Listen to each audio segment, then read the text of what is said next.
right, let's take a look at the news. So Reddit has been fined for not effectively checking users' ages, and this is a really big issue of our time. So Reddit just asked people to say how old they are and didn't verify it in any way. And so they say relying on self-declaration is easy to bypass, which it is. But then the question is, how in the world do you verify someone's age? And Reddit says they really don't like this because the solution is that they will have to collect more private information on the UK users, which I suppose is not exactly true. I think the UK does have some centralized services to determine the age, and I think the USA has some services too, but the problem is the law says you have to detect whether someone is above or below 13. Now, if they were above 18 or 21 or something, then you might expect them to have a driver's license or a credit card or something, but I don't think there's any way to tell if somebody's over 13 very well. I think the only thing you can do is rely on biometrics or an assertion by their parents or something. So anyway, this is happening all over the world. Everybody's trying to age limit social media and pornography and other things like that on the internet. And then the question is, how do you determine their age? And that the current solutions aren't very good. But anyway, they got fined for not doing it. So since people have begun wearing the Meta smart glasses to places, including Mark Zuckerberg trying to wear it into court and having the judge get mad and make them send them all out in a box. So this guy wrote an app to detect if somebody's wearing smart glasses nearby, and it does it in a pretty clever way. It just sniffs the Bluetooth, because apparently those glasses are emitting Bluetooth signals all the time, and you can tell by just the manufacturer portion of the Bluetooth frame. Now, I don't exactly know how Bluetooth addresses work, but apparently they're sort of like MAC addresses. And MAC addresses have the first 24 bits determine the company, and the last 24 bits determine a specific device. So in the so certain numbers refer to the company. And what he says, company ID, which I guess is 058E. That number means that there is a Meta device sending out Bluetooth frames nearby, and that's probably smart glasses. So it sounds like a pretty good idea. The app is available. You might want to try it and check it out.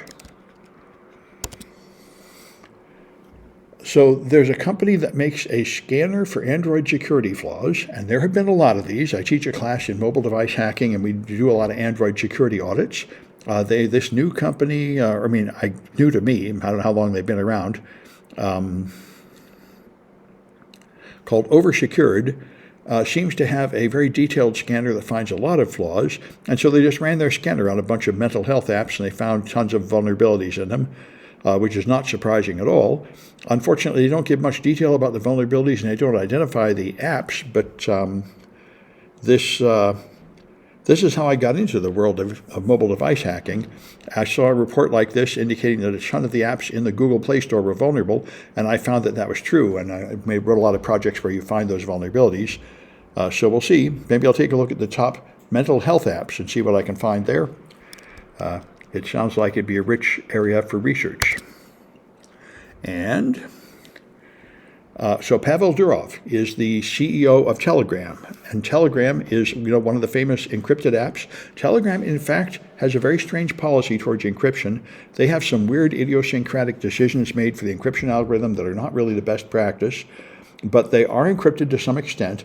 And also, until about 2 years ago, they made a huge deal out of never cooperating with any law enforcement anywhere. They would not ever give the cops any information at all until they arrested Pavel Durov in Paris, accusing him of protecting French terrorists or something, and he started handing over data to the Paris authorities. And I don't know if he still hands over data to the Russian authorities. I would assume not, because Russia in the last week or two blocked Telegram at the firewall. They also blocked a lot of other apps, and now they are investigating him, suspecting him of promoting terrorism, which this is becoming, I think we're going to have another round of the crypto wars. Now, if you haven't been in the security community for long, you may not realize this has been going on for basically my entire career. When I was a teenager in 1979, the first public key encryption paper was written. And I thought it was magical, like everybody else in tech at that time. And I tried to write open source code to do public key encryption, but I did not succeed. The man who succeeded was Phil Zimmermann. He wrote the PGP and published it, and he spent the next 10 years in court being accused of this, being accused of aiding our enemies, promoting terrorism, all that sort of things, exporting munitions without a license, because the military regarded this as like military-grade encryption, and they thought if we didn't publish code, other people wouldn't figure out how to write the code, which is ridiculous because the scientific papers explaining the principles are out, and I don't know who you think you're going to fool if you pretend that people in like North Korea, China, and Russia don't understand math and they can't write code. They can probably do it better than we can. So anyway, but he had to spend 10 years fighting this. The government kept starting to tramp down encryption. Then they tried to several times to force us to standardize on a weak form of encryption that could be hacked. And then people had a sort of the crypto defenders won that one, and we had strong encryption for a while. Now, the last few years, we've had end-to-end encryption on things like WhatsApp Messenger, and now all the law enforcement agencies and government seem to be rising against it. So the Russians are strongly rising against strong encryption, which is not too surprising, but also in America, it's coming up. Here's Meta. So Meta, there is, inside Meta, they said, if you encrypt Facebook Messenger, then we're not going to be able to spy and see what people are sending over it. And that means since you have a social network that has children and adults on the same network, you're going to have all these predators preying on the kids. And you won't be able to detect that when they're sending nude pictures or anything anymore. So it's an issue. And this is indeed a thorny issue. Do you want to use weak encryption or no encryption so you can scan the content and censor it? Or do you want to have strong encryption so people have privacy? And that's a difficult thing to say. But they are talking about it. People inside the company said, we're about to do a bad thing. You shouldn't encrypt this messenger. And other people say it's probably okay to encrypt WhatsApp because it doesn't tie directly to a social network. So you aren't likely to be able to meet strangers on WhatsApp, but the Meta Messenger should be different, Facebook Messenger. Anyway, this is the big issue of our time, I think, age gating and how much you want to let the government surveil your content. So this is apparently the biggest breach in U.S. history, the conduit data breach, which I think is healthcare. 15 million people in Texas, half the population. Handles data for corporation healthcare providers and state agencies like Humana, Blue Shield, and such. So it's got medical information, which is pretty serious. And I'm hearing more about this every day, so I think we'll learn a lot more as it goes ahead. There have been a few of these. This was the whole point of HIPAA.